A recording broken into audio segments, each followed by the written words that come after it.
Hi everyone, and welcome to Jane Talks Real. I want to talk to you about the most epic crime show with the shittiest reveal.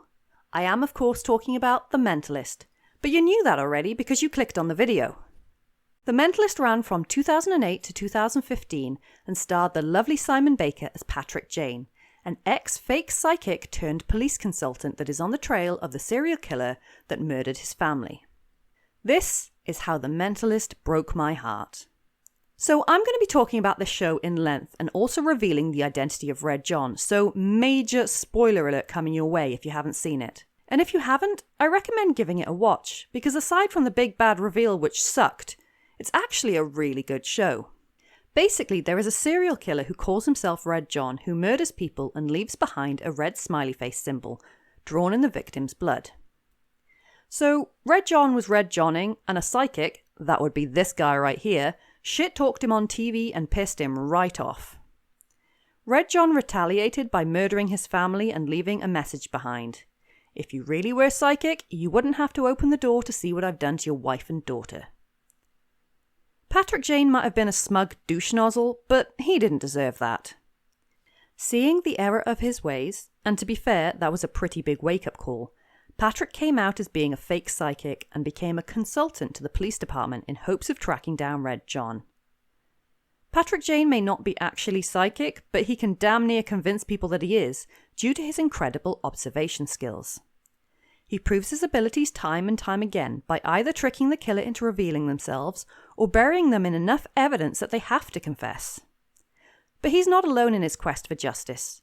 Heading up the team is Teresa Lisbon, played by Robin Tunney, who is kind of his best friend, but is also eternally exasperated by him. He more often than not supersedes her authority and half the time doesn't let her in on the plan. One time, in order to catch a killer, Patrick made Lisbon and a whole building of people believe they were going to die to prevent a toxic virus from being spread.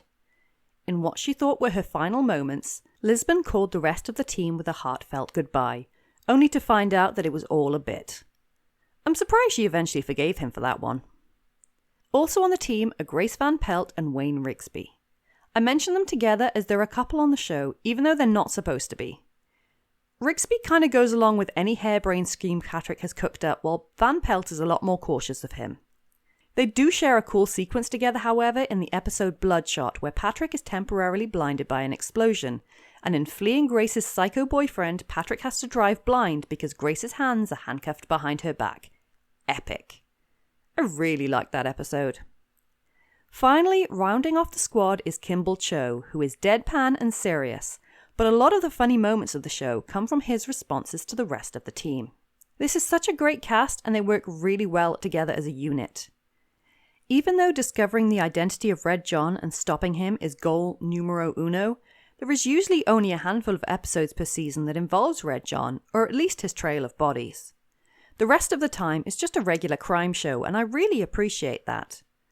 Although I always wanted to know the identity of Red John, I really like that they didn't bang on about him every episode and instead focused on other crimes and the development of the team as a whole. Even though it was very much Simon Baker's show, he killed it with his amazing acting performance. It felt like a cohesive story and each one of the characters got their time to shine. It wasn't Patrick Jane and his backup dancers, it was the CBI, the California Bureau of Investigation. But I'm not really here to harp on about how amazing The Mentalist is. I'm here to discuss why it fell in the toilet when it revealed the identity of Red John. From watching the series, we learned many things about Red John. Number 1, he hated Patrick. Number 2, he had to be involved in law enforcement in some way due to the slaughter of Bosco and the rest of his squad. The gunwoman was herself poisoned by Red John to keep her from talking, and a civilian wouldn't have been able to access the building. Number 3, he's good at manipulating people and influencing them. Number 4, he's very calculating. Number 5, he looks like this. Just under 6 feet tall. Not muscular, but not soft either. Short, straight hair. A gentle voice. Rough, strong hand. Wait, are we just talking about Patrick Jane here? That was one of the prominent theories as to who he was. I was not a fan of this theory, in fact I hated the idea, but it would have been preferable to who we ended up with. Another theory was it was one of the team, Lisbon, Cho, Rigsby or Van Pelt. This was an interesting theory, but the more the show went on, the more I loved these characters, and it would have broken my heart if it had turned out to be one of them. But again, better than what we got. My theory was it was this dude, Brett Partridge, who was the self-proclaimed Red John expert. This was my reasoning. Him and Patrick did not like one another. He irks me. He's irksome. He appeared in the very first episode with a Red John smiley face, and he also featured enough times in the show to be a viable suspect. He had law enforcement connections to be able to manipulate people from within. He matched the previous description given by the blind woman. Another very popular theory was it was Brett Stiles, played by Malcolm McDowell. He was a cult leader and influencer, and he pissed Patrick right off. He was very similar to Patrick, smug, arrogant, self-entitled, manipulative, just in a more punchable way. Although my money was on the Red John expert, I wouldn't have been mad if Brett Stiles was revealed to be the killer. I was, however, super mad when they revealed Red John's identity because it sucked big time. Do you know how much it sucked? Simon Baker hated the reveal. That's how much it sucked. In the lead up to the reveal, one of Red John's lackeys made the mistake of telling Patrick that he had shaken hands with Red John at some point. That mistake cost her life, but it allowed Patrick and his super brain to narrow down the field of suspects to 7 people. Both Brett Partridge and Brett Stiles were on the list. These 7 people then appeared for several episodes until finally Red John was revealed to be Sheriff Thomas McAllister. Who? Exactly.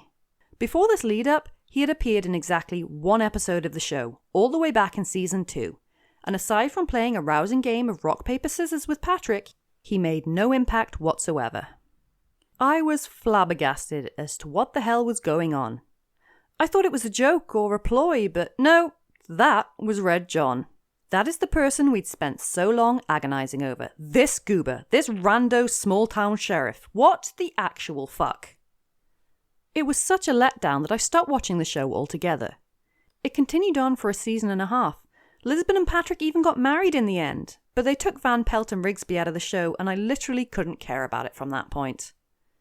I'd have been happier if they'd have stuck with this dude, who Patrick killed because he thought he was Red John. Look at him, he looks all Red Johnish. But all that misdirect got us was a cool episode of Patrick in prison. Okay, yeah, it was totally worth it. Hi everyone, Jane Talks Real here. So I've made a bit of an error, and it turns out that Patrick didn't go to prison for shooting the guy at the cafe. He in fact went to prison because he bugged Bosco's office, so that's where that episode comes from. Sorry for the error, but it has been a little while since I watched it. Okay, back to the show. It also seemed to lose its way in the run-up to the reveal because there was a big thing about Red John being afraid of heights. And they thought McAllister was afraid of heights, but then it turned out he wasn't, even though he's Red John and Red John is afraid of heights. Is it too much to ask for better planning, or a coherent reveal, or for it to be one of the 2 characters named Brett, anything other than Sheriff Dumbass McAllister? So why was McAllister chosen? 2 reasons. First off, the actor was born the same year as the happy-faced killer, aka Keith Jesperson.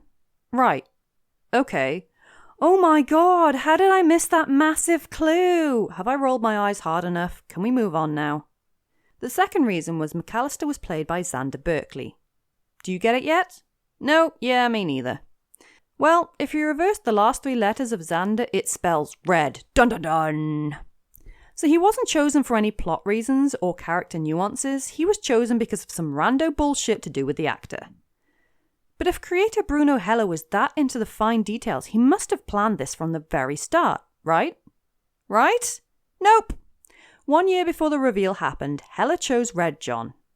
The reveal was in season 6, so he can't have chosen Berkeley any earlier than mid-season 4, right?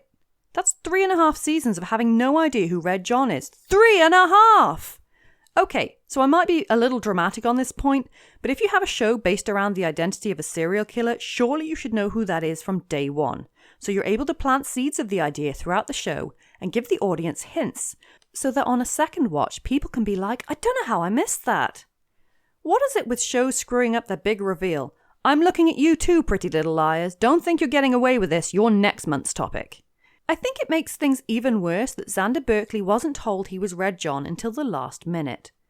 I don't know how last minute we're talking here. The interview with Entertainment Weekly isn't that specific, but last minute could literally be right before the filming of the reveal. If this is the case, then Berkeley can't have put any Red Johnness into his performance because he didn't know. I know you can't risk a leak, but surely the actor needs a bit of forewarning to play the character in a certain way. It doesn't need to be spread around the office, but at the very least, the guy playing the serial killer needs to know that he's playing the serial killer. So the reveal was dumb, and Simon Baker agrees and is quite vocal about it. He even disagreed with Hella over the fate of Red John. Hella wanted him dead, Baker wanted him captured. But he came around to the idea of Red John dying, so at least that's something. Because guys, it's freaking epic. This whole show, Patrick has said that if he ever caught Red John, he would kill him. And you know what? He freaking did it! Patrick shoots Red John, gets him on the ground, asks him if he's sorry for killing his family, and then straight up murders him. Freaking yes!